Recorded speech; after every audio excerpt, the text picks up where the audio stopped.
Welcome to Tales from the Green Room, backstage conversations from popular music venues around the country, curated by Mount Tam Media. Listen in as host Dennis Truzzulo and Mount Tam Media founder Tammy Larson dig up conversations with artists before and after shows in the exclusive confines of the Green Room.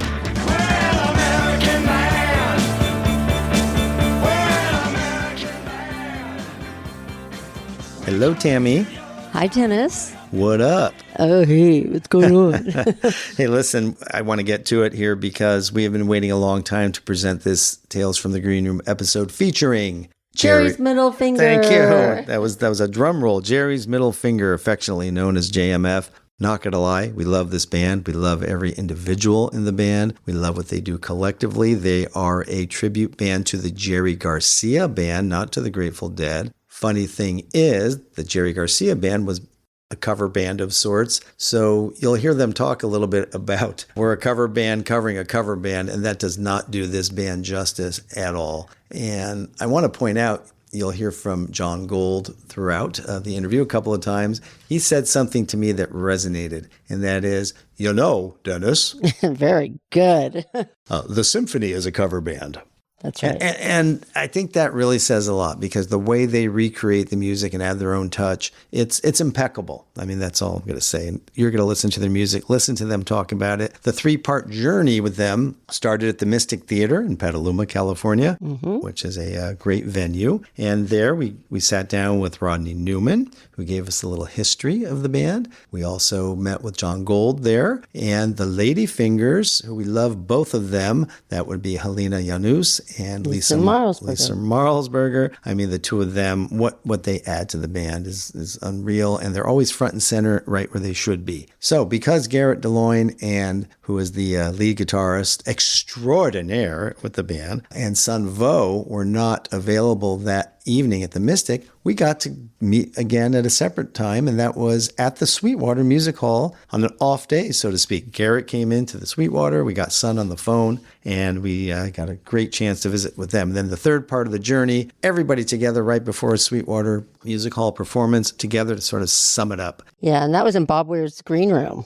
That was. Which is, we'll talk a little bit more about that, why that was so important. Well, I'll just say that you'll hear about the calling out for, hey, Bobby, maybe you want to come and sit in with us. That comes up. And then see what else happened. Well, along the way, we spent some time with them at Skull and Roses. We didn't necessarily interview them there, but that is where someone else discovered them. And that would be the famous Deadhead and NBA Hall of Famer, Bill Walton. He discovered them right around Skull and Roses, or I think it was at Skull and Roses, and we interviewed him directly after he heard them play. And wow, I mean, he talks a lot for sure, but he loves this band, and he made note of that. I think he met with every single individual band member to tell them just how wonderful they are. Yeah. We should point out we did a joint interview with the No Simple Road podcast. That's exactly right. Shout out to them. Yes. No Simple Road. They have a wonderful podcast, and we shared a little bit of our interviews with them and vice versa, but they are a wonderful crew. So check them out too. If you want to hear what Bill Walton said to us, and not what we asked him per se, but what he said to us, you can go to the No Simple Road podcast. Yep. And there you have it. And, I think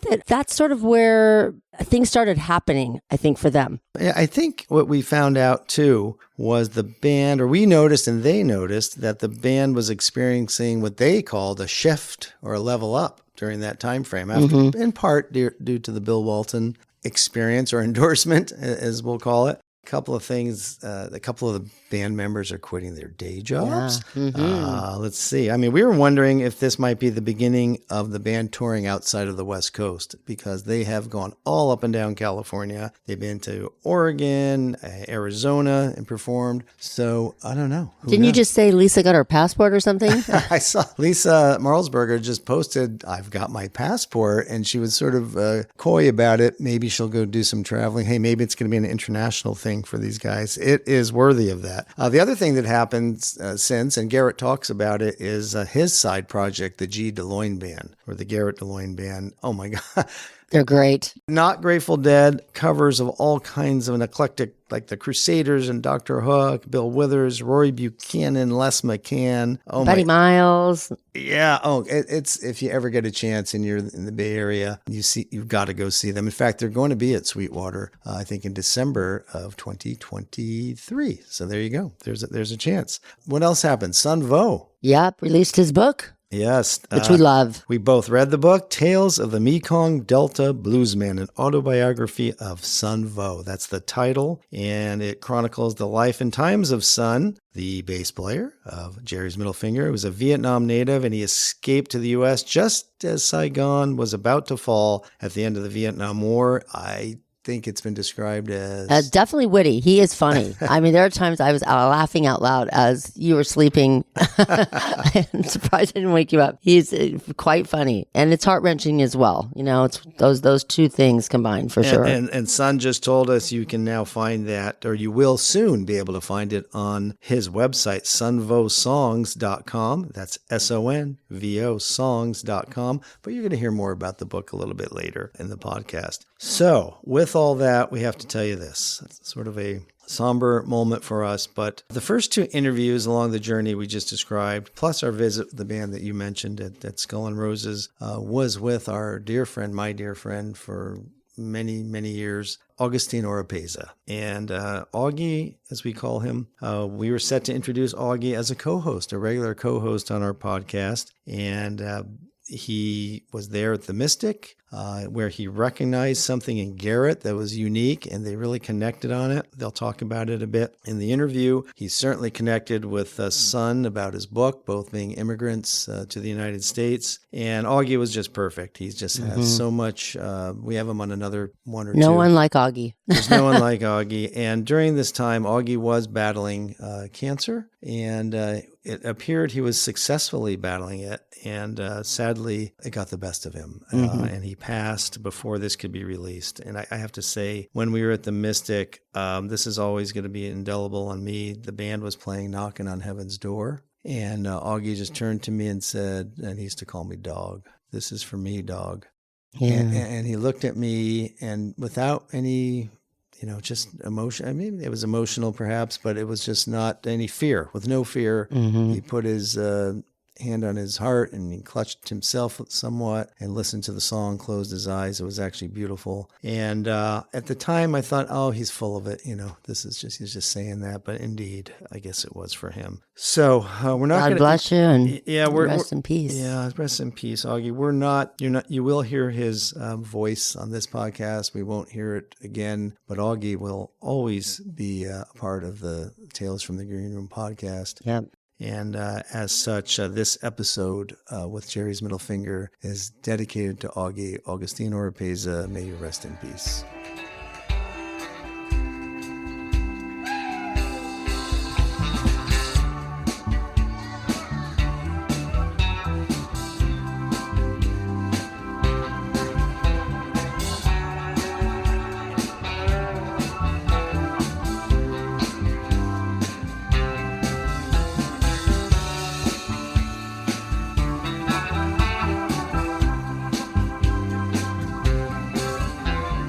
Promontory rider, territory ranger. Promontory rider, territory ranger. Promontory rider, why do you ride so high? I don't know, these days just seem to ride on by. Once the wind was warm and sweet, the ladies all in lace. Up there on the prominence, the tears, they freeze your face. Promontory rider, promontory rider, territory ranger, territory ranger, promontory rider, promontory rider, territory ranger, territory. Step up! Rodney Newman, founder of Jerry's Middle Finger. So important. Doesn't that sound big? It does. It sounds very big. I might have to ask you about that. It is important. Yeah. You know what? I'm going to just go right there because I brought it up. Go for it. How did you come up with the idea of a cover band for the Jerry Garcia band? Well, Garrett DeLoyne the lead guitarist and singer, and I have been friends for just about 30 years now. We met in Colorado in the 90s. We were both big Deadheads, and Garrett moved out to LA, and we found ourselves, once again living close enough to each other to want to obviously play music, something that we can't avoid doing as much as possible. Thankfully. So we had some friends, actually a bass player, Jason Buck, who lives in Palos Verdes, who used to play in Garrett's band in Colorado in the 90s, lives down there. He's got a studio, so we'd go down and jam. And, of course, inevitably, we'd play Grateful Dead. And so it really took shape pretty quick because Garrett is just, like, immensely talented. And he's got such an ear and such a skill level that he knows Jerry well enough that he just sounded like Jerry. Like it was an unavoidable, magic. With all the rich saints and the fallen ones,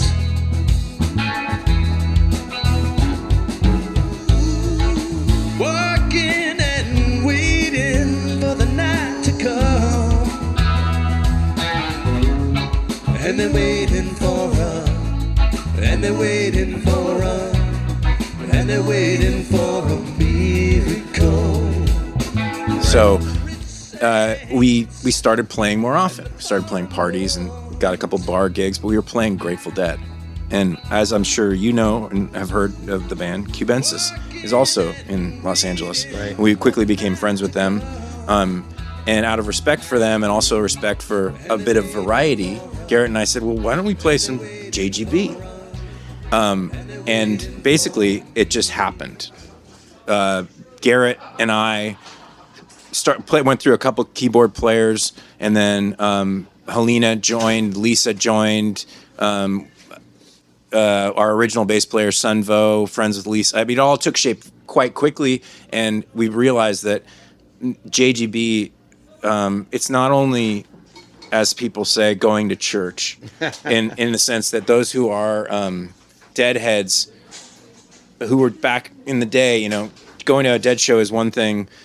Great, let's go to 4 shows, Shoreline or whatever. But when Jerry played JGB, it was like you get the tingles in your neck, and you're like, "Here we go." I'm getting them now. Yeah, like Jerry's playing the Wharf. It's like, and not everyone went.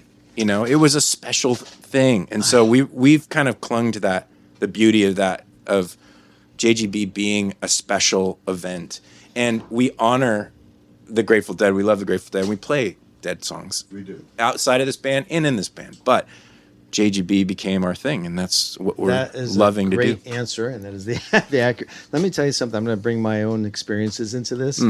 Growing up in San Francisco, first Dead show, 1975. Ooh, nice. At Lindley Meadows.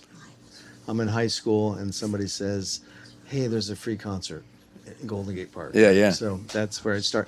However, so my friend group from San Francisco, one of whom is my technician here, Augustine Oropeza, we now start going to Dead shows, etc. But there was a period of time, and you mentioned the Warfield, probably in the 80s, I'm going to say, when we went through this thing where we said, the Dead are out and Jerry's in. And what we meant by that was we were going to Jerry Garcia band shows at the Warfield. Yeah. And you guys bring that back, and it's everything you just said. And, yeah. And it's we're lucky to do it. I mean, it's not like, the important message in all of this is that we are doing this because we play this music for the same reason that you go to see this music. Exactly. Because we love this music. Right. And it's a real gift, because what we're able to do is enjoy performance and look out and see people reacting to it the same way we would if we were out there. And you can see that. Yeah. I always say this, and you guys have heard me say it 100 times, but the energy is cyclical. And I just heard Bob Weir in his recent interview with CBS say the same thing.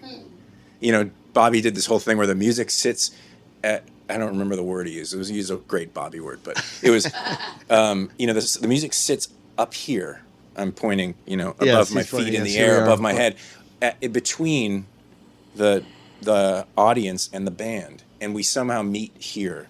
But as being a Deadhead and playing music and watching people enjoy it and feel it, it's just I mean, it's part of the whole You experience. can't ask for a better thing. It's a reciprocal Yes, experience, exactly. without question. In fact, Symbiotic. It's symbiotic. Yeah. And, in fact, I think Augie said tonight, you guys, I feel like we're part of the band tonight. I think you said that, and that was exactly what Yeah, you're you talking are. about. And that's- because that's we are, yeah. You play the band as well as we play the music. Yeah, that's fabulous. All right, so Rodney, thank you for that. I just couldn't resist asking. Oh, sure. And by the way, we have John Gold in here. Gosh darn it, so And great. Lisa we have Malsberger and Lisa Helena Janusz. And Helena. Yeah. These two lovely ladies. I can hand the mic over if you want. no. I do have one thing I wanted to say about it. No, don't hand it over yet. Yeah. Go ahead. No. I was going to say when we get to the Sweetwater thing, Yeah. I mean, I'll let you lead. Well, I that. just wanted to let everybody know who else is in the room Yeah. in the background yelling out. These two lady fingers were the part of our inaugural The Women Are Smarter podcast and killed it. And and that's coming back out. And you guys are always going to be the inaugural. And I'm so happy about that. Okay. Yeah. Now let's go Sweetwater Music Hall. 50-year anniversary of that club in two locations mainly. But Rodney, I don't know. Did you play at the old Sweetwater? No, Okay. but I attended many shows at the Sweetwater way back in the day when I was in high school. I came up and saw. It wasn't the show that Jerry played with Elvis Costello, The 89. but I did see Elvis Costello at the Sweetwater. I think at some other point. I don't know. There's a few. I saw Right. other It was a artists. few years ago. Yeah, it was a few years ago. And I mean, that was a special room that it felt. I was just saying to our tour manager, John Hart, I was telling him that old Sweetwater felt to me like somebody's living room. There was like a quality to it that was like, it felt so comfortable. And it was so intimate. It was really It was awesome. fantastic. Yeah. Yeah. So they're trying to, bring that back to the new Sweetwater. Not easy to do. It takes time. Yeah. And it's been 10 plus years there. And the people I've been talking to the last month, as the 50th anniversary kicks off, have all started to say it's starting to seep into the walls a little bit. And For sure. So tell me what your experiences are at the new and current Sweetwater. Yeah. Sweetwater, actually, for us, I think is the place where we sort of, we had sort of been, guided to step on this springboard. Yeah. And when we walked into Sweetwater, that springboard clicked and we took off. So it's always going to have a special yeah. place. Yeah. Go ahead. And our friend Tom Craig is friends with one of the owners, and they had heard, and Tom was immediately just a huge fan and really got us our foot in the door at Sweetwater. And since Sweetwater became our home up in North Bay and the Bay Area for some, to some degree, and it's always been a very special place for us. That's fantastic. What any memorable nights there, other than the fact that that's where you launched it all?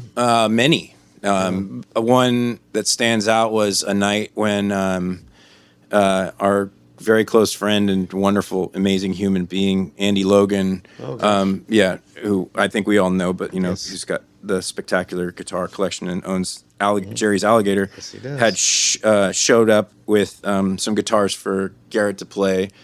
He played a Tiger replica for a while, and then he played Saturn, which is a guitar. The Stephen Krupp Saturn, which is a guitar that was built for Jerry, but Jerry never got to play it. That was particularly. I mean, now Garrett plays the Scarab, which Andy helped or had built for Garrett, custom built. So Andy, that's a whole other Thank conversation. you. It is. But Thank yeah. you for the shout outs. Andy Logan deserves a shout out big time. Yeah, I mean, you so can't thank shout you for out that. enough about Yeah. Andy Logan. So, he made that particular show very, very special That's really for special. us. He just added to his collection at the Music Heals International benefit, which was a couple of weeks ago, and he, of course, won the bid on a guitar signed by Lucas Nelson and Bob Weir. So Oh, he just nice. added to it, and he was there, and I'm looking. You know what? I knew he was going to get it. And he Yeah, did, yeah, which is great. yeah, So, yeah. and how about the room, the sound, the people, the vibe, the knowing that all these other iconic people have played? Yeah, there? I was joking with, I think it was Helena. I was talking to Helena earlier. When the first several times we played, we always we always thought Bobby was going to show up. Yeah. There was like, it was part of the, I mean, we played, I don't know, there's a magic in the room but like we were always just so excited that Bobby's going to like, and there was rumors that he might, because we knew he was in town, we knew he was home, and I'm forgetting the owner, TC's friend, who is a part owner of the place. He's going to kill me if I. That's all right. Hopefully you can cut that part out. Okay, But no he's cuts. good. He's really good friends with Bobby. Yeah. And he always would Christmas say story? like, "Oh, I sent Bobby a message," and we're like, "Oh my god, can you imagine?" You know. So there. Yeah. Chris Moscone. I'm trying to think of names here. Chris Moscone and Paul Winston. Paul Winston. Thank you. Okay. Thank you. Paul Winston. Saved you. Yes. Saved you. Winston. Yeah. Yeah. Yeah. But Hey, it's happened. It's happened before. it might have been he might have just been puppeteering Yeah. with our emotions because Pimping you. Yeah, because it definitely added some excitement. But that room is fantastic. This Meyer sound system, the sound, Michael Wilson. That's Michael's, right, Michael Wilson. He Good is job. phenomenal engineer. He usually mixes our. There's been a couple other guys, Chabby. Those guys all it's just magic sound, and always a great vibe. And That's that's and it's one of those venues too where you play and people come out because it's a special place. They want to go see special music in a special place, and they know they're going to get And it. you feel it, what we were talking about before, right? Yeah, That all exactly. comes in. Exactly. Well, that's wow, great answers. Yeah. Okay. Well, listen, let's pass the mic Yeah, over to John over there. Oh my God. John, you told me a story. John Gold, everybody. John Gold, everybody. Hello, hey. Tell me what I've won. Jonathan Gold, to be formal. John told me a little story earlier about a Sweetwater memory, about a photo, etc. And with John Hart, et cetera. Yeah, the first time we went to play there, John Hart, our tour manager, who we met over at Terrapin Crossroads, said, "Oh, you're playing the Sweetwater. You got to go check out this photo that's in the green room at Sweetwater. It's 1983 Greek Theater, Berkeley.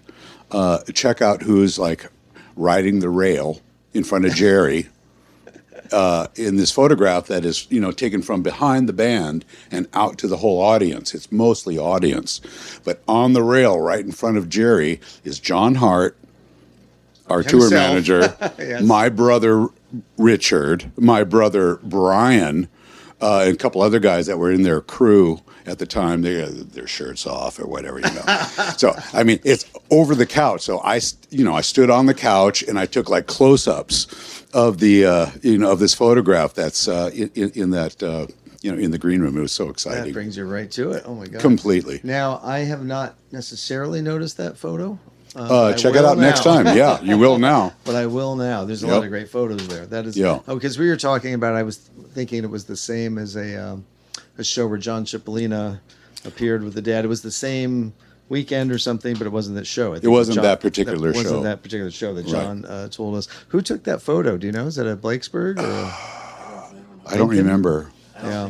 I'm sorry. Not Jay. Yeah. All right. Well, shout out to Jay, who starts our Tales from the Green Room Sweetwater series. Shout out to Tuesday. Jay Blakesburg. Yes, Yeah, Blakesburg. Yeah. Shout out to Bob Minkin. And Bob Minkin, who is here tonight as a fan, not working, but just Totally. as a fan. I don't know if he took a picture. I don't think he did. Amazing. I asked him, "Are you working?" He goes, "Nope, I'm just here enjoying Yep. myself." I love these guys. How Let's about shout that? out. Let's also shout out to Hal Masonberg, Yes. who has helped us a lot.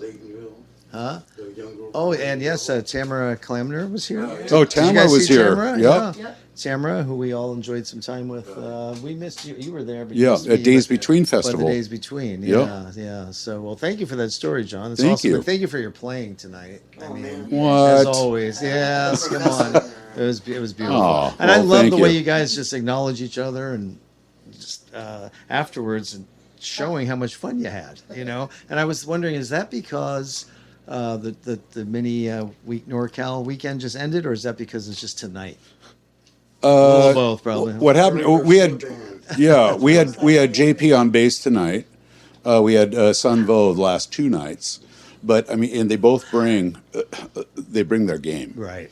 And the most wonderful thing about their game is that it's so solid that we all feel trust and confidence.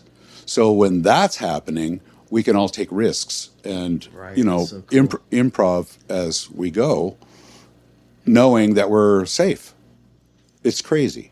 And you were celebrating that. And that, Completely. like Lisa said, that happens But the energy, I that's gotta, every night. That's yeah, not- Yeah. that's every night. That's not, yeah. Pass the mic over. But I to- gotta say, I gotta say though, Pass the mic. I'll pass the mic. One fat second. Tonight's energy, Segue. but no, the energy in the room was incredible, palpable. We felt it. It was beyond. Never miss a Sunday show. Seriously, Right? And seriously. Sunday night and raining. You cannot, I you mean, know, it doesn't matter. yeah. All right, now I'll pass. Okay. All right. Okay. I say pass it over to Helena first because Lisa is the fucking closer. no offense taken, right? No, but I mean, she you're is all a good. fucking I closer. 100% agree. Probation. I've been on this. You always count on Oh, Lisa you're to on put the probation. cherry on top. So Helena, first of all, thank you for helping facilitate tonight. You're very Yes, and welcome. even My last pleasure. time with Day Yeah. in Between, and you're so great. And was thank you awesome. all for giving us this time and space. By the way, after 3 days, You're welcome, I Dennis. really Thank appreciate you. it. I do. I have to say. Cool. Yeah, well, thank you very much. So, but Helena said, I said, we're talking about Sweetwater, and she sent me a text. I said, well, hell, just read what you just said because it was amazing. But tell us your thoughts on Sweetwater. Yeah, it was basically, I mean, it you know, kind of off of what Rodney was saying, like something about it feeling like home, you know, and that was, I think that was what when we go back there, it is, like he said, describe that springboard feeling of where we really first kind of had this moment of like everything gelled and we could see the future and it was so comfortable there, you know, so it was a wonderful experience to have our first gig there. They took such good care of us. It was like the first time we were just kind of floating around, you know, they were treating us so nicely and they mixed us so beautifully and it was such a wonderful room to play. We were in seventh heaven. We were just really stoked. And so, you know, with what my point that I made to you when you and I were talking was that, you know, we play amazing and beautiful venues all up and down the West Coast, but coming to Sweetwater always feels like coming home. And I was It gonna really cheat does. and look at her text when she said that, but you got it. Yeah. Was I close? I think you pretty much got it. Yeah. I Yeah. mean, wow, very good. Right on. Because it came that sentiment comes from the heart. Yes, Right. for sure, 100%. It's a And, feeling we get when we go there. Yeah. It feels like Bobby's house, you know, and we're like hanging out there. That rumor that he's going to sit in happens a lot. Yeah. It's a lot of bands. So, and it doesn't always actually happen, but I feel like it's Yeah. going to with you guys because. Okay, Bobby. Yeah. So We're waiting. If you're It was listening. exciting Yeah. just knowing that, you know, I put some of my equipment, you know, we set up and then the cases that the equipment comes out of. Sorry. The cases that the equipment comes out of, you know, you got to put it somewhere. And I put it on this pile of equipment. And they go, don't put it there. That's Bobby's amplifier. And if he's coming, you know, that has to be available. Oh, and we're wow. like going, what? Well, He's coming? That's You like know- a hint. Oh, seriously? No, we were, you know, we freaked out there Yeah, go ahead. more Wait. than one occasion. We're going to let Ronnie go say goodbye to some friends. Thank you. Okay. All right. So, all right. Now, thank you, Helena. Thank you for this. You're welcome. Thank you for confirming that. Do you have a special or a favorite moment from Well, Sweetwater? I will say I have a favorite feeling growing up with family in Mill Valley and Oh. running around Mill Valley as a kid, up and down the Dipsy Steps and all through Wait a that second. area, I didn't and know that. hearing about the Sweetwater for years. And as I started playing out and, you know, getting to do more at different venues and traveling around, that was like a goal destination. And I remember the old Sweetwater as a kid, you know, going by it, and people would be like, oh yeah, everybody plays there. My cousins would tell me. So when I grew up, you know, that was like, oh, we're going to play Sweetwater, you know, and that's another reason it probably feels like coming home for me a little bit, because I have family and grew up running around Mill Valley quite a bit as a kid. So Congratulations Yeah. for achieving your goal. yeah, thank One of you. them. Pretty cool. No, it is. That is super It's full cool. circle for sure. Yeah, that's Definitely. called living the dream and all that. 100%. Yeah, Beautiful. kind of- God, I didn't know that. Very dreamy and like. See, this is what yeah. happens in the green room, you guys. I'm telling you. It does feel like a dream for sure. So. Yeah, who knew? Well, All right, I'm gonna hand Hand it over you because, over to now my the pressure's my on. counterpart here. you know, we had some adrenaline, and then we built her up, and now she's like, really? What am I supposed to say? better- I better After not all screw up. that. I better not screw this Screw up. this up. You have no shot of screwing. I better not screw this up. So, hi, Lisa. Hi, how you Hillsberger. doing, Dennis? Nice to see you It's again. just- thank you for the wonderful greeting tonight. So happy to see you, and tell us your Sweetwater moments and your thoughts. God, we've been so lucky to play Sweetwater a handful of times, and I'm hoping we get to go back there sooner than later. That would be fantastic. And yes, it would be really good if Bobby would come and play. And I remember one of those nights Rodney was talking about where we really thought he might come and play. And off on this little side alcove that's next to where John Gold usually plays, I think his amp was there. So all of us were like, oh my God, he might actually really be coming. And yeah. Well, it's kind of like, Bob's a really interesting, really cool guy, and we would love to play a few songs with him. I admire him as a dad and a family guy, particularly. It'd be really fun to spend a little quality time with Bob. But one particular night, I remember there were a lot of really cool people there, including Andy Logan and Bob Minkin. He was mentioned too. And not only those fantastic people, but John Gold's daughter and one of her friends were there. And our friend TC and Cynthia were there. And I even think Rodney's sister Julie might have been there that night too. I think you might be Hugh. And Hugh was there as well too. And we were in the green room, and what was really cool is one of the Jerry's Middle Fingers posters had been matted and framed, and we saw it hanging on the wall. So all of us were like, oh my God, we're hanging on the wall in the Sweetwater green room. But what was cooler than that is this collaboration of all these amazing people were in there hanging out, talking with us. And I think it was either on set break or at the end of the night. I can't remember. And then the amazing photographer, Jamie Soja, walks in too. And he pulls up a chair and stands up on it and has us all gather around. And so there's Bob Minkin, Andy Logan, all of us, John Gold's daughter, TC, Cynthia, Julie Newman, and just a cast of really, really loving people. And unfortunately, Jamie wasn't in the photo, but he did take the photo. And everybody's arms were around each other. And it was a really particularly warm, loving night. And yeah, going to Sweetwater is really awesome. And on a side note, Sweetwater, like the first 3 times I was there, you had this delicious potato leek soup. And then all of a sudden, it's not on the menu anymore. Oh, man. I'm going to tell you where we placed it. I miss It's the potato clam leek soup. chowder that is like unbelievable, and it's not a creamy Everything clam on the chowder menu either. is divine. The Rock and Rye restaurant is, yes, it's really amazing. Really, really amazing. they So served that- us family stuff. Sweetwater is a class act, and everybody's right. It feels like home. Well, after that story, just you feels like told, home. That sounded like home. And it's one thing to play at the Sweetwater, but to have your picture in the green room. I mean, your band's In one of our poster. posters, yeah. I mean, that's Pretty almost exciting, another yeah. level, Yeah. right? Yeah. That is so cool. I don't know if it still remains on the wall to I this believe it day does. because I know they shift around I believe artwork, it does. but I kind of took a we glimpse at made the other it day. Yeah.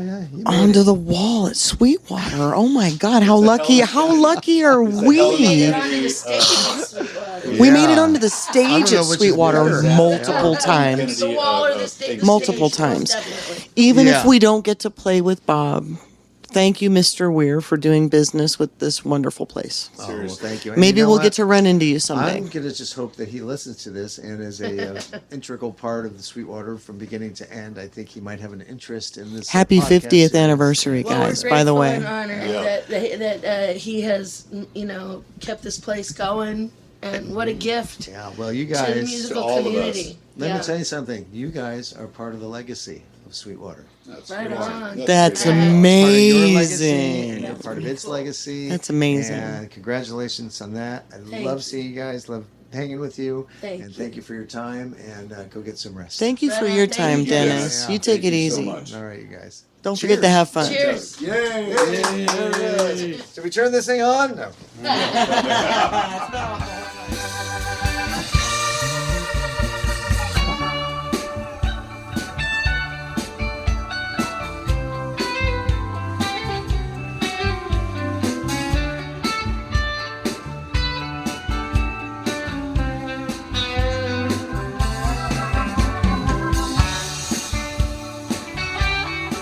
Welcome back to the Green Room. This is Dennis Struzzulo with Mount Time Media, and we are presenting another Tales from the Green Room episode, a continuation of our interviews with the Jerry's Middle Finger Band.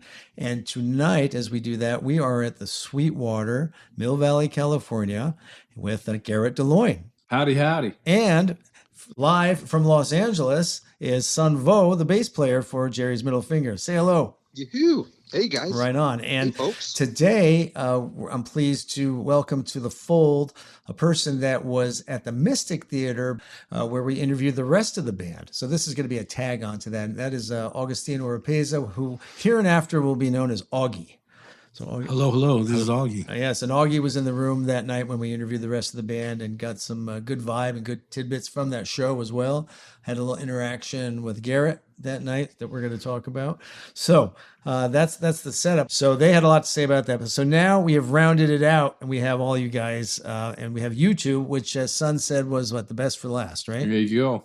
Yeah. That's right. So we're going to start as we did with everybody, since we're at Sweetwater. And the funny thing is we did this at the Mystics Green Room and asked them about Sweetwater. So now it's a little more appropriate. Sweetwater Music Hall is celebrating its 50th anniversary. Wow.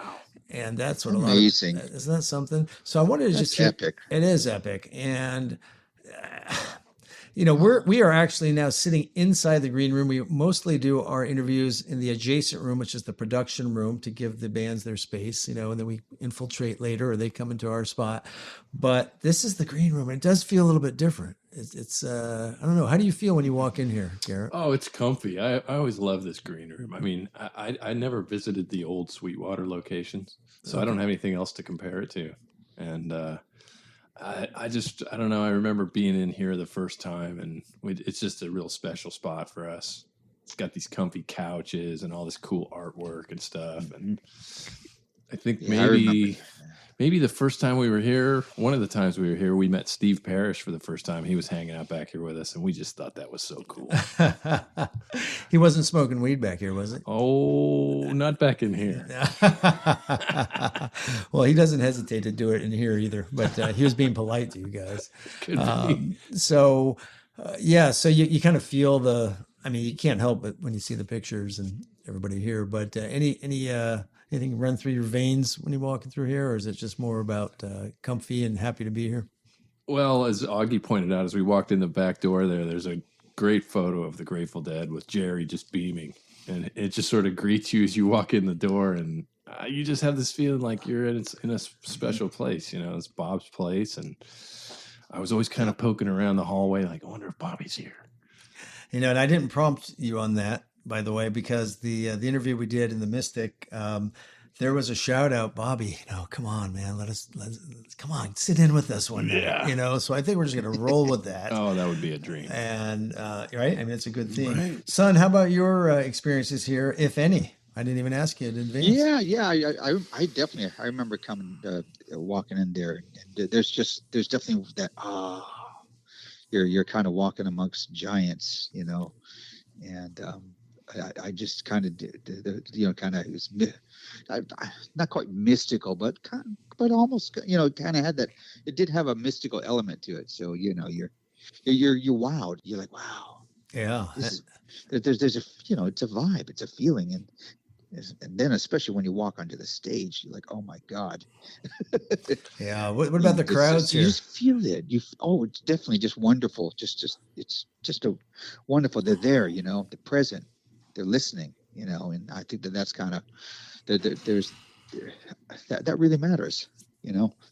Yeah, When for you sure. have a crowd they're listening, and they'll break down. You know, if you talk to some of them between on set break, they'll break down some stuff that you played. Oh yeah, Wow, you were listening. without judgment, right? Yeah. Yeah. They're hearing things. You're like, wow. Yeah, it's we've been told by a lot of folks that the artists say, we feel like we could let our hair down here a little bit though, and Oh yeah, Yep. it's a real comfy spot to play. I mean, it feels real intimate. How many does it hold? about 300. Yeah, it doesn't feel that big at all. Yeah, Two, and 220, huh? 2? 200. I think it's 3. But go ahead, Augie. What you got? I was gonna add that the place seems so small, but when the crowd is here, it's a larger place. But when you walk through it, like we just did right now, it's not much bigger than a couple living rooms, really. You know what I mean? So it is an intimate place, but the crowd makes it seem like we're at a big place. Yeah. I wanted to finish one thought before we get into some other subjects past the Sweetwater, but in the interview with the rest of the band, it was brought up by John Gold that there is a photograph in the green room here that includes his brother and your tour manager, John Hart. That's right. I was going to say there's a sort of a family vibe to this whole thing, and we saw that photo hanging on the wall, and those two guys were like, "Hey, there's me and there's my brother." You know, it's like, sure enough, there they are. Yeah, and I verified it tonight. I said, shit, I haven't even looked at that photo since that interview because I keep thinking about it. So Garrett gave me the, yes, it's true. You have to stand on the couch to see it. That's right. The mighty John Hart is on there with his arms in the air. Yeah, and just for all to appreciate, it's from May 23rd, 1982 at the Greek Theater in Berkeley. Wow. And I was confusing it or thinking it might have been a show where I have a famous photo that Garrett told me is a famous photo now, when John Cipollina sat in with the Dead at the Greek on May 15th, 1982. So, no, 83. 83. So a year later. Yeah, so anyway, there's a lot of good shits going down at the Greek back in those days. Indeed. So let's talk about the music and sort of how you get from Grateful Dead music to choosing JGB music. Is that, tell me, because Well, we were talking about it a little earlier, and let's see, this whole thing I think maybe started around 2015 or 16, something like that. And is that right, son? I think we played our first gig together around that time up there in Topanga. Yeah. The Corazon, right? At the Corazon Music and Arts Center. Well, so in Southern California, where Rodney and I lived at the time, and Son lives, there wasn't much of a Dead scene down there, but Cubensis had been kind of holding it down, and we always loved Jerry music and Grateful Dead music. But to do Grateful Dead takes a little bit more as far as like equipment and musicianship and so forth. So you need 2 drummers and keys and bass and 2 guitars. So we kind of figured this would be an easier thing to start as a 4-piece, and then we added vocals soon thereafter. And we love the material. I love Grateful Dead music too, but this has more Motown and blues and that sort of influence to it. And so we just kind of started. In fact, the name Jerry's Middle Finger always still cracks me up because it started as a joke. We just didn't have a name for the band.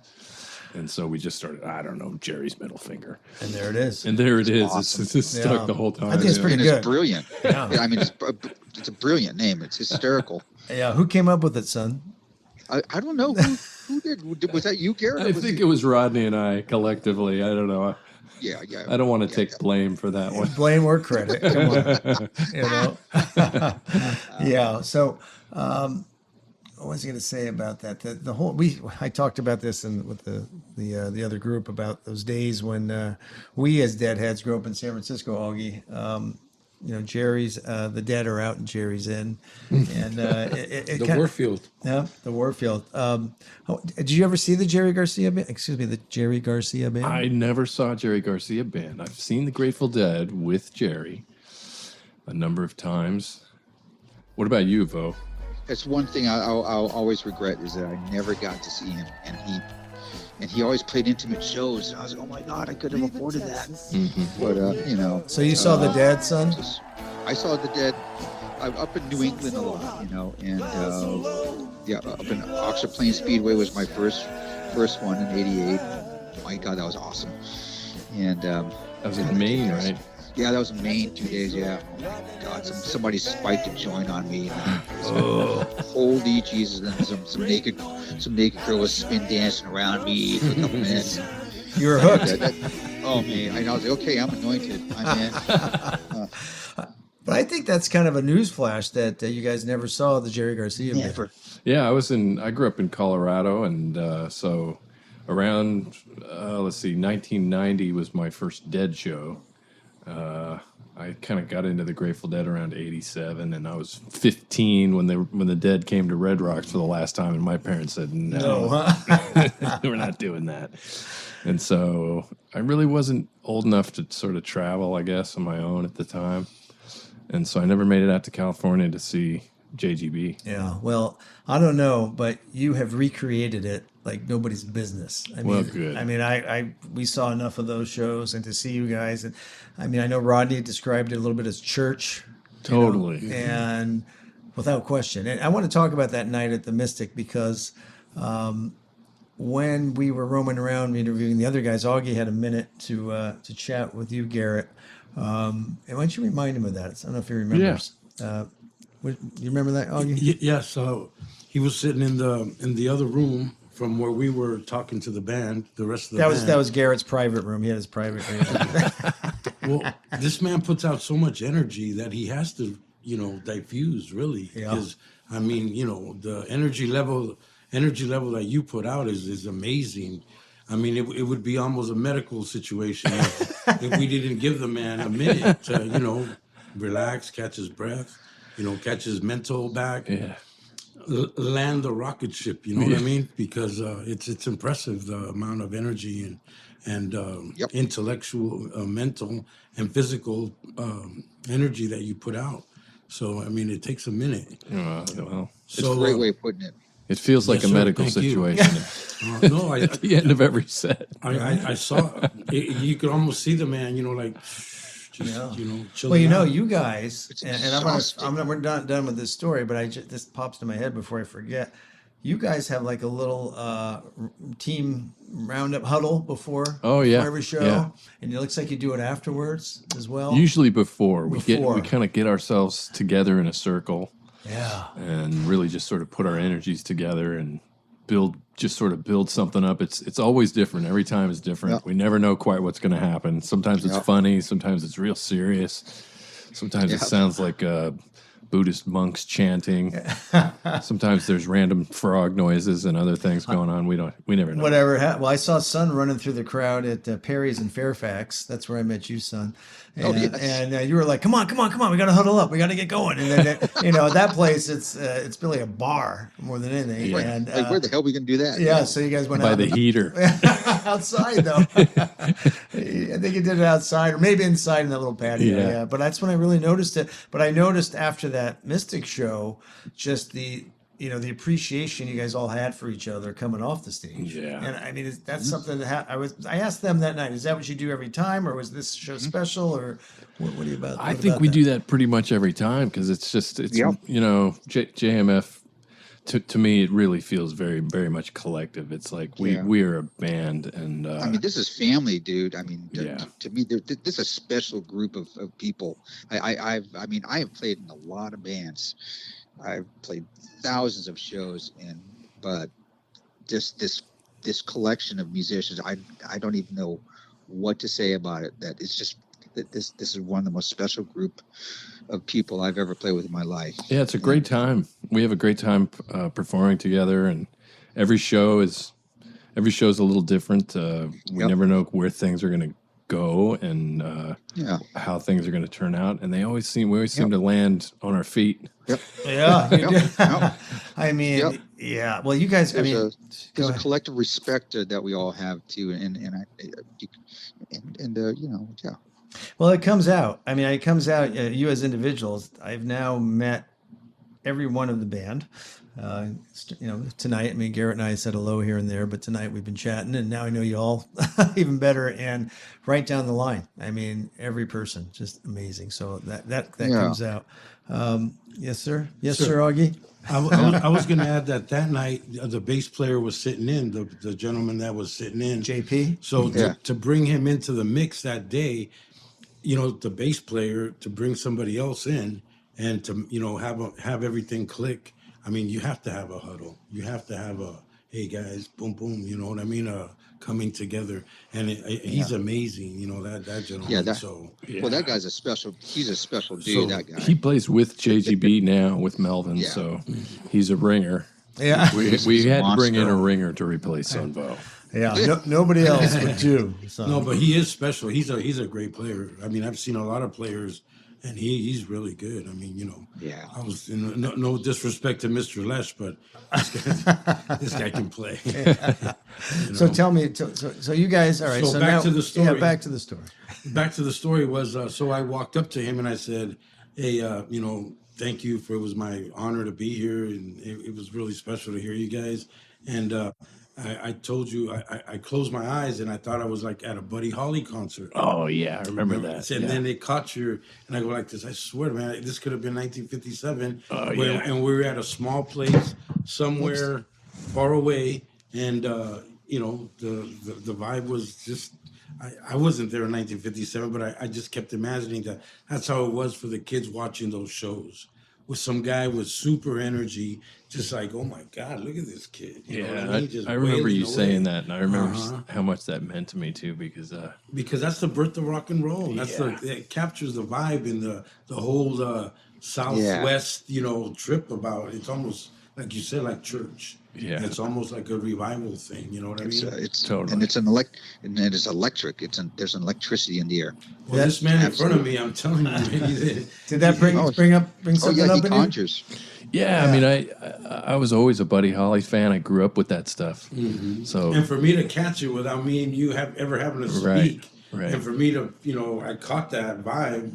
I go, there's something there in that kid that he must have listened to it a lot, or it's part of his background music, because the vibe was there, That's why it meant so much to me that you said that. It really touched me, because that's a special compliment to be paid. I felt without no priming on somebody telling me, hey, this guy was into, well, then it would have been easy, you know what I mean, but it really was, and like when you did Knocking on Heaven's Door, just the vibe you put out there, it's really special. And the fact that you guys visited different genres of music, that's not easy. It's easy if you plug in and you do Grateful Dead covers, for 2 hours or something. But I mean, you guys go everywhere, on the musical spectrum. What's the next Buddy Holly cover we're going to hear? You have any suggestions, Augie? There's a Dead show that I had when I was in high school. It was from, Manhattan Center maybe in 1971. They covered "Oh Boy." Oh wow! I always thought that was pretty cool. And the Grateful Dead cover some Buddy Holly. Oh my love, all of my kissing, you don't know what you've been missing, oh boy. When you're with me, oh boy. Want the world to see that you were meant for me. All my life I've been waiting. Tonight there'll be no hesitating, no boy. When you're with me, oh boy. Want the world to see that you were meant. That's pretty cool. Can you guys work that in? Yeah, right. Always not fade away. Surely not opposed to it. You're not opposed. I mean, you don't. I mean, it's not all Jerry Garcia band music that you play at shows, right? No. We cover some Sam Cooke, and there's. But that's what Jerry Garcia band was. Whenever I went to see him, it was. You got Aretha Franklin in there, for God's sake. You know what I mean? It was all over the place. It's like we're a cover band covering a cover band playing covers. And there they are. Jerry's real finger. Cover band. It's just that Jerry didn't have enough material, so he had to, borrow. Yeah, right. Yeah. He didn't have any good writers in his cadre of people. Just this week, though, I was in New York City, and I listened to a Richie Valens song. hey, let's go, little darling. Oh, yeah. And then I pictured you doing it, and I was in Manhattan, Wow. in my hotel room. Wow, And how I about put that? that on, and then I go like this. I go, I'm gonna suggest it because I could picture him doing this, man, and it just knocking the crowd out. See there? You know? There's a little connection. Yeah. So then Okay, put there that in your I was. repertoire, please. All right, you never Richie know. Valens, man. You Let's never go, know. little darling. Are you And opposed to that one? Those two fellas passed away together on that airplane. Yes. you know? Oh God. Yeah. You're not against it either, son? Oh hell no.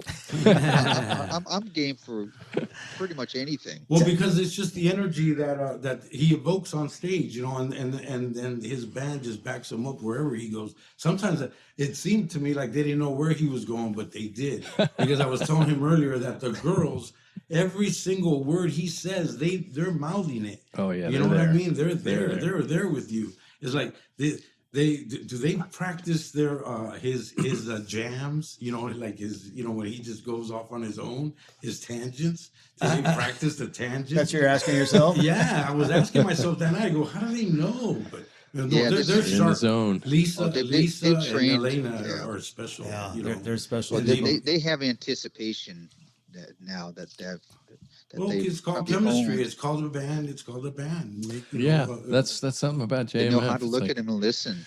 we feel like we have musical ESP with each other sometimes. Yep, No, yep. no, That's that's a really great way of cool. looking at it. It's And really it's so cool. natural feeling. I feel like that's it. It always be. I remember that after we had that rehearsal together, when finally all the girls were there and John Gold was there. And that rehearsal, I was like, oh my God, this is a special group right here. Yeah. And just like you guys have harmony, I remember watching Jerry and Bob and them get mad at each other on stage. And Well, like that's Jerry would happened look too. over like tap his foot like mad, and everybody kind of upset, you know. But that was part of their harmony. That was Sure. part of their mix. You It know? happens. It It happens. happens. Yeah. So what do you it's so true. This is a special band. How do you you know, you're LA based originally, correct? Garrett has graced us now for a little over a year in Marin, the Bay Area. Oh, it's been great. Yeah. How do you guys handle that? Because you know, everybody else is down there, right? Well, son mentioned rehearsal, and I chuckled because I thought, scratched my head like, I don't remember rehearsing. It was so long ago. We're all scattered all over the state. Yeah, that was probably like easily 5 years ago. Oh, at least. Yeah. So now when you have a gig, you show up. Yeah. Yeah. We all show up. That's half the battle, showing up. Yeah. Learn the set list and be ready. All right, so you have the set list, you know, out ahead of time. Then you guys Yeah. practice Yeah. that way Typically, we'll on have a your set own. list. And I wanted to that was a very civilized answer. I thought he was going to answer like Allen Iverson. Practice. Exactly. Practice. Yeah, yeah. Well, you would never fucking know it. I got to tell you, because you know, I'm just kind of in awe when I listen to this band. How do you bring it? So, what's the difference between, you guys can both answer this, the LA vibe, the crowd, and your reach there versus the Bay Area? Is there any different, or tell me about that dynamic if there is any? Well, Go ahead, son. I mean, I would say, I mean, it's a really good crowd out here. I think because we offered Jerry Garcia Band music, and it's also the same crowd as the Dead scene, and they're just sort of rabid. You know, they're they really love this band, and also we just collectively we know so many people in the scene down here that it's just really wonderful. And then kind of the same thing as well as up there. I think probably because collectively Rodney's has lived up there. Even Helena lived up there. And, Yeah, Mill Valley. Now you, Garrett. So you know, Mm-hmm. there's a building of. I mean, it's just as what would you say, Garrett? About the same? The popularity? yeah, I'd Just- say, you know, the Bay Area has such yeah. a history with this music Yeah. that it's pretty, you know, the fans are here. And yeah, that's in LA, it's so big and spread out down there. It's a little different. So in LA, you see a lot of the same faces, and you get to kind of know the whole crowd. Whereas here, there's so many people to meet.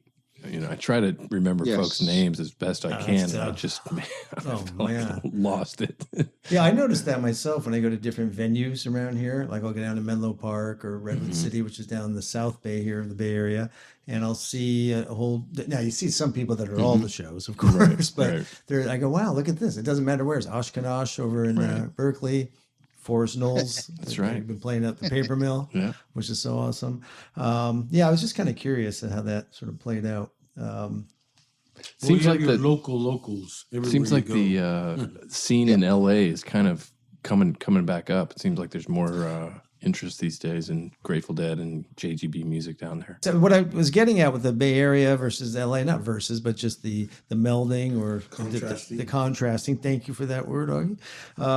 How do you two things? How do you get it to? Is there a national reach ability for this band, or do you think it's more of a California thing, or do you care? I think we're getting there. I think we're getting to a national reach. We've been in California most of the whole time, but we've spread out a little bit to Oregon, Colorado, Arizona. I think we've done a show or two in Nevada.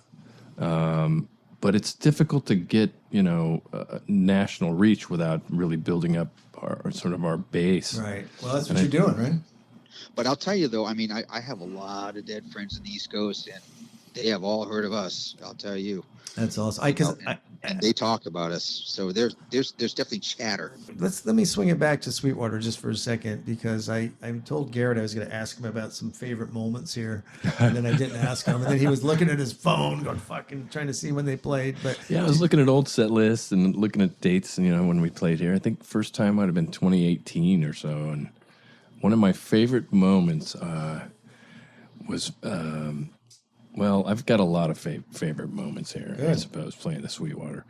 But I had a great time on stage once playing Jerry Garcia's Saturn guitar, which our buddy was generous enough to bring down for us. That Andy Logan? Andy Logan. He's one of our best pals, and I can't say enough about Andy. He's a wonderful support, and he brought this guitar down, and I mean, there was just something special about that instrument. It had some mojo to it that I could feel. It had a visceral energy to it, and we were playing that night, and I was had my eyes closed, and I wasn't even there, and it sort of played itself. So that was a really special moment playing that guitar. Wow, yeah, that's hard to beat. I'm sure there was more than one. That's a tough one to beat. That one was tough to beat. Yeah. How about you, son? Anything stick out? Favorite moment here? Have you played here enough to have one, or is it coming up in June when you guys are going to be here? Well, we're going to find out, but I mean, I just certainly remember just the first time playing there for the first time. To me, that was the special moment, right? Because there's just I don't know, just walking on that stage before the crowd was there, just to soak it in, to know here we are. We did a. Go ahead. Sorry. I don't know. There's just an anticipation that you feel right before you hit the stage. Listen, you guys. I mean, magic. Did you say magic? That's you guys. You guys are magic. You're part of this 50-year anniversary legacy, or the legacy of Sweetwater, celebrating its 50th this year, starting last November. That's wonderful. You're on the wall here. You're everywhere. You're in the walls. On the wall and in the walls. And what a privilege! It's really a dream come true. That's cool. Honored. Very cool. And we're honored to hang with you. And I can now call you guys my friends, of which course. is a bonus. Absolutely. Amigos. Amigos. Thank you for that, Augie. Absolutely, you too. All right, guys. Anybody want to say anything about what else you got coming up personally? Son, I think you're writing a book or something. Yeah, I just finished writing a book. Okay. Tell us about it. Finally out. Tales of the Mekong Delta Blues Man. And it's an autobiography, believe it or not. No. Son has quite a story. It's just everybody kept telling me maybe you should really write a story about I because I came from the Vietnam War. I escaped the Vietnam War 10 days before, and then from there on out, my life was, let's just say, quite colorful, and So that's all over the place. And then so I just decided, you know what, just do it. And it was a 2.5. It took about 2.5, 3 years to finish, but I did it. That's impressive, son. That is Thanks, way John. impressive. And the Really story, impressive. I'm It was- sure. Wow. Yeah, it was a labor. At times I did not want to finish it, but I was like, well, you just got to do it. Just got to do it. And I'm just glad I did it. And, Well, just make sure you have a good editor and they correct all your mistakes. And, Well, then you might have just inspired another immigrant to write his story. I came from Jalisco, Mexico in 1960 as a two-year-old, and I was in Ellis Island last week, and the tears were coming down my face. Just the Wow. immigrant story of Mm-hmm. that's what this is about. That's what it's about. Yeah, I was just And in front of it's the about just working hard and Yes, fulfill your dreams. Don't ever give up. Yeah. And that's what this is about. Don't ever give up, no matter how hard it can be. Just keep going, despite the adversity. Tell me the Thank title. you for that. Yeah, tell me the title of the book again. That's Tales of the Mekong Delta Bluesman. Man. And it's on sale on Amazon, and the ebook's going to be coming on April 1st. Right now, the paper book's available, and the hardcover is going to come out soon, and I'm going to do an audiobook probably by next month. Are you gonna do it yourself? Read it? Oh yeah, I'm going to do it myself. Yeah, that's going to be fun. Well, in our lifetime, we are all products of the Vietnam War, literally, and I mean that. Isn't that a trip? Yeah, because I saw it, I felt it in my neighborhood. I grew up in San Francisco, watching Vietnam protests, and when I was a child, I wanted to be combat. I wanted to be sergeant. To be a little soldier. Mm-hmm. That's what they were. Culturally, that's what they were training us to do. And then when I saw guys from the neighborhood not coming back, and then I started understanding the nature of war and all that, it changed my life. Thank you for that, Augie. Very insightful. Okay, Garrett, I wanted to ask you about what's going on with your side project. And how about some local stuff here? You're doing some stuff solo around here? Yeah, I've been doing some stuff solo around here. I have a band called G. DeLoyne Band that's coming together. We've played a couple shows. We have some things booked at Perry's. Nice. And we have a date saved here at Sweetwater, which I believe is either November or December. Oh, for your band, Yep. yeah, nice. Yep. So we're looking forward to that. For you, those of you in LA that you want to spend a weekend up in the Bay, Come on up and check, see if Garrett's playing. And for those of you in SoCal, check out Son and read his book, would you please? Yes, indeed. And us from the 415 in that little backwater called San Francisco, we can't wait to get the G. DeLoyne band in there. There you go. Yeah, let's come to the city. Right Right on. on. We'd love to. Sure. All right, guys. Hey, thanks a lot for your time. Hey, can I Appreciate add something, Dennis? nope, that's it. We're at it. No, go ahead. I love it. The Jerry's middle finger, I always think of the finger that's missing, right? Because, and then does anybody know the story of how that happened to Jerry? Yeah. I mean, they used to play that little game of chicken. Yeah. And then it happened. Shit catches up with you. Yeah. Yeah. That's the moral. All right, we've said goodbye like 3 times, but you know what? I talked to you guys all night, so we'll see you though. Yeah, we will see you for sure at Skull and Roses on the 21st, and we'll be there sooner if you want to hang out. Looking forward to it. And Excellent. look for Tales from the Green Room and Mount Tam Media. Looking forward to your book. We will be there. Right on. Thank you. Okay, guys. Yes, Cheers. and thanks for the interview. You take care, Cheers. you Got guys. it. All right, son. Thank you. All right, we'll Be see you good. soon here. See you all soon. Go rehearse. All right. See you. Bye. Moving on the high ground, moving on the low. Promontory rider, why did you ride so slow? Once the wind was warm and sweet, the ladies all in lace.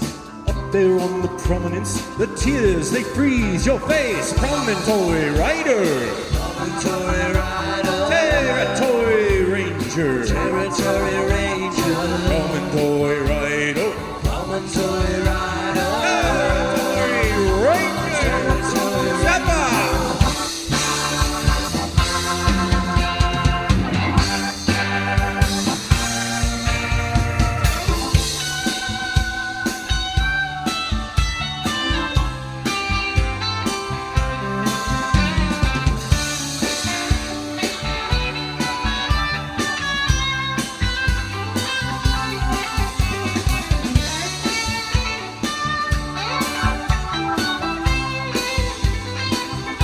let's just talk about, I've heard it described as a shift. I've heard it described as a level up. What's happened in the last few weeks with this band?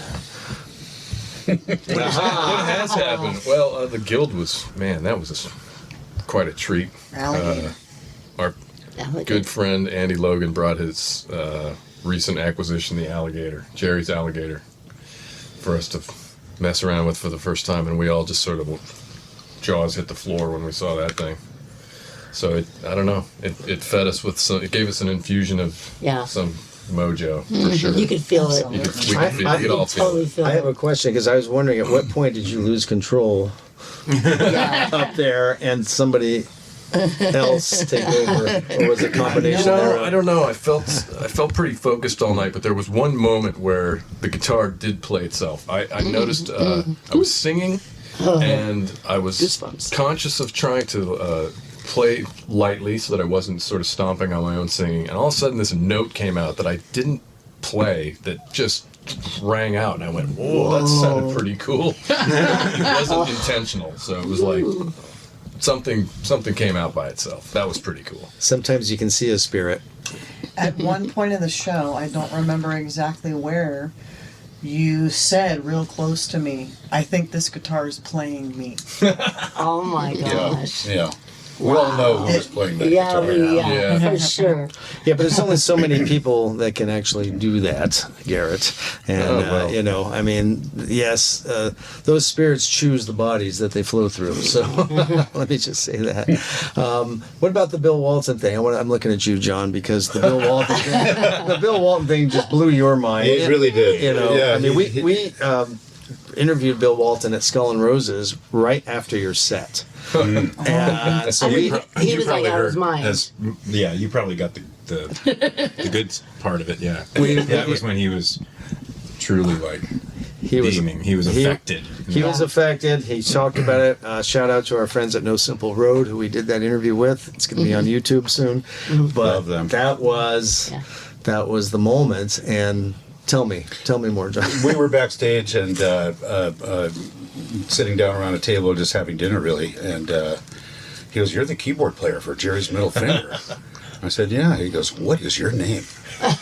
I said, "John Gold." He goes, "With an H or without an H?" I'm thinking to myself, okay, I've had to spell my 3-letter name my whole life, like a boy named Sue, really, you know. And I said, "Thank you for asking. No H." He goes, "Well, I'm Bill. 2 L's." He goes, "Just thank you for my life. Thank you." He goes, he said, "You're like a cross between a forklift and a solar panel." God, that's hysterical. And I'm like, Seriously? How's that? "Yeah, how's that again?" He goes, "Well, you lift people up and you take in their energy and you convert it and give it back to them." Oh, that's cool. Wow. Solar panel. Okay, wow. Well, I can't articulate my feelings right now, That's quite witty and with the I verbiage. can't go up against Bill Walton in the verbiage department. But I mean, we both tried to describe what the other meant to the other. You know, it was just. It was remarkable. I couldn't believe it was happening, and because I followed him, I told him. He asked me, "When did you first get the Grateful Dead?" And I said, "I remember the exact show. It was November 17, 1973, UCLA, Pauley Pavilion." He goes, "I was there." I go, "I know. I saw you." So we kind of had that was our jumping off point, I think. And then he came to San Diego when we played Solana Beach at Belly Up. Jason Scherner brought Mission Control, and I had brought my copy of Bill Walton's autobiography, and I asked him if he would sign it. I didn't realize he was going to write an essay, saying, "I love Jerry's Middle Finger. I love you. I've waited 28 years to, do this, and now that I'm to find you," meaning after Jerry passed. He made a point of now saying that to each of us individually came as up well. and greeted. He remembers all our names, and walks up to us and made a point of saying to each one of us, "I've been waiting for you for 28 years." And I mean, like at first I was like 28 years, and then my brain just went. was like, oh my God, I realized what he was saying. And I mean, for him just, because I know how excited he gets about stuff when you listen to him anyway. He's so excited, and he waxes on and waxes poetic about so much stuff. But that statement was heavy. That was What's remarkable too is he's now when he first this all happened at Skull and Roses, and then at the aftermath, and I've been sort of corresponding with him, and then he wrote this post. He put a post up on social media, somewhat promoting his 30 for 30 ESPN special. Have you guys been watching that, by the way? Yes.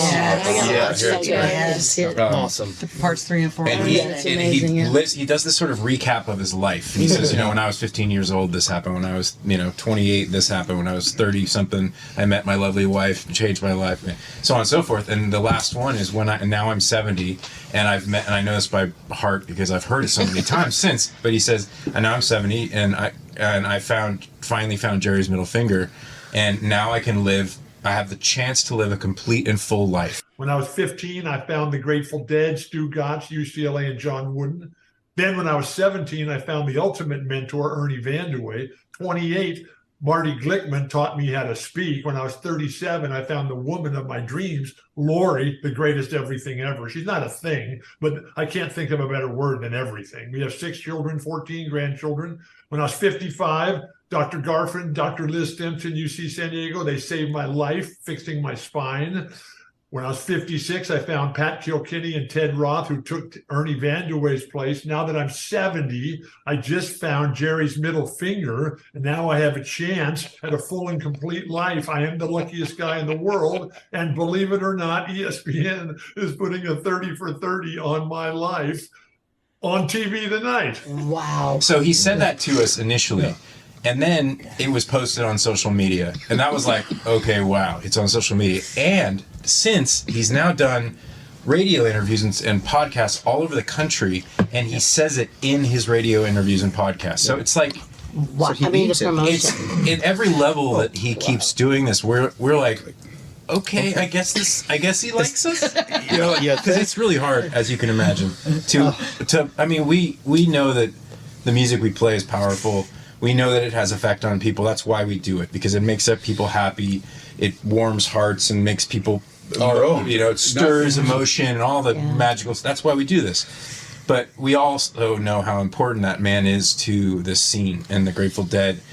Historically, his presence has been something that's been incredibly potent. Like seeing him at Shoreline shows when I was 18 years old, people used to say, "You having a bad trip? Look for Bill."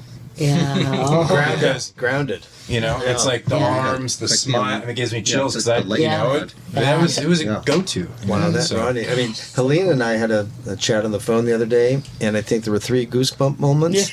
Yeah. And I just got one when you told me the rest of the story about what he's doing in every social media. Yeah, it's crazy. I had no idea. Well, the first one that I saw that somebody posted was him on a radio show down in South Florida. Oh, right. Which I used to live in South Florida, and for whatever reason, I found this sports radio program just because it was so entertaining. I listened to it for years and years, and there's Bill on this program mentioning our band. I couldn't believe it. I'm like, I know that show, the Dan Levitard show in South Florida. I was like, what is going on right now? Yeah. Son, Really... you mentioned, son, and just about the music at Skull and Roses, and you just said you felt a shift. What did you mean by that? Well, I guess exactly that. Geez. Come on, I am. I see you were sitting there trying to sleep before the show. That's not I was rudely interrupted by my nap to perform live. Now all of a sudden you're on. What's a shift? No, but it certainly felt like it. I just feel like this band, plus I've come back into the band, and I feel like we played enough gigs together where I just feel like it's back, it's together, and it just feels like it's a family again, and it's special, and and that's a really special gig, and And you're right, because since then things have continued to shift, haven't they? there's just that specific, just with the sunlight coming down, and, just coming around. Well, It just felt different with that shining stars. Like, oh yeah, okay. Yeah, the audience was singing "Shining Star" back to us at the end. Just everything. It was just an Insane. amalgamation of everything. It just feels special. I was going to give you the audience perspective because they're almost ready for you. It sounds like. I was going to give you the audience perspective because we felt that too. How many more minutes do we have? So we're gonna push to 8:15 if that's okay, because we still have fair amount in line. Excellent. Okay. Very good. All right, because these guys have lots to talk about. Yeah, I turned around and looked like at that. I remember just looking at the crowd at that show, and it was just you could feel. Works on a different frequency. Yeah. So, Helena described the shift as something else. Do you remember what you described Oh, that as? I said it feels like I often when we have a bump that feels like we're riding a new wave or we're hitting another crest. I always say we're leveling up, because that's what it feels like. It's like, and then everything's different, and now we're here, and we experience this, and then something else comes along and bumps us up to here, and as we move along, it's just interesting to kind of. Things start working differently. Certain things are harder, and a lot of things are easier and work better. Yeah, so And, you're moving in a direction you always have been. Yeah, for right? sure. Yeah. And the energy is what it really is. What is mind blowing. Just that. I mean, that's what I feel lifting us to the next level. And then whatever logistically is happening at that level, it happens. But it's that energy that pushes us there. Do you It's guys amazing. ever? Oh, go ahead. No, go ahead. Well, I was just, the dad always explained like they didn't even know what was going on, right? It was just something was just playing. They were Right. vessels. Do you guys feel like that? Are you starting to feel like that when you're playing now that you're just like, what the hell? Like when you're playing the guitar? It's a little bit. Yeah. Yeah, the best moments is when I'm sort of not really thinking about it. Just sort of everything's just sort of happening very naturally and very effortlessly. Yeah. Those are I the think best that's moments. in basketball, shooting, or golf. Yeah. When you Right. think, you That's think. exactly Right? right. Yeah. Right, yeah. You can't think. Yeah. Lisa, over there. Yes, sir. I'm going to call on you. I know you guys got to get on soon. She so didn't do her homework, I know. so- But Lisa's my closer. She knows it. Kidding me? Drop the mic. Lisa is my Don't call That's me. right, Gene. closer. And you have been since you did our inaugural The Women Are Smarter podcast with us, and that was a drop the mic moment. I'm not asking you to drop the mic, but I want to hear what you have to say about all this. Or you can drop the mic. No, she let her. Number one, I'm really grateful, and I feel like we're all on a special journey. So we're all individuals, and we bring what we bring here. But I'm getting emotional because I can't help it because I love you guys. I've been witnessing all of us go through things and choose love and choose healing. And at the foundation of it all for all of us is how special this music is. So every one of the souls that's in this project lives their own specific type of gospel. And as we've shifted or as we've leveled up or as we've made decisions, I see everybody getting lighter and shinier and healthier. So when I think about that, it's very filling to my soul. So I don't feel tired when I get home after playing these shows. We've fallen into a formula, we've learned a lot of things, we've all gotten healthier, and it feeds me even more than I put into it. Yeah. Recommend that Yeah, before I go to exactly. If I can have it. she's Beautiful. right. She's right. Yeah, beautiful. Wow. I mean, again, that's why you're the frickin' closer. I But see it's just people that I love making good decisions for themselves, and it's ricocheting on a path of energy through this scene, through the earth, through our families, through our loved ones, and it's undeniable. Happy birthday. We're gonna let you guys go. I know Stephanie wants to take our picture on the way out the door. We'll do that real fast, but we love you guys. We are so pleased. We're so pleased to be in the midst of this, just around it, or So thank you for making the time and space for us. Truly This our moment. pleasure. This Really vibe. is a What's it pleasure. like going out to Sweetwater right now with this sold out crowd? It's gonna feel It's going to go off. Oh, It's going to go off. we're on our way out there. Here we go. Thank you guys. There's magic. Thank There was you. magic in the room when we first pulled up. Thank you, guys.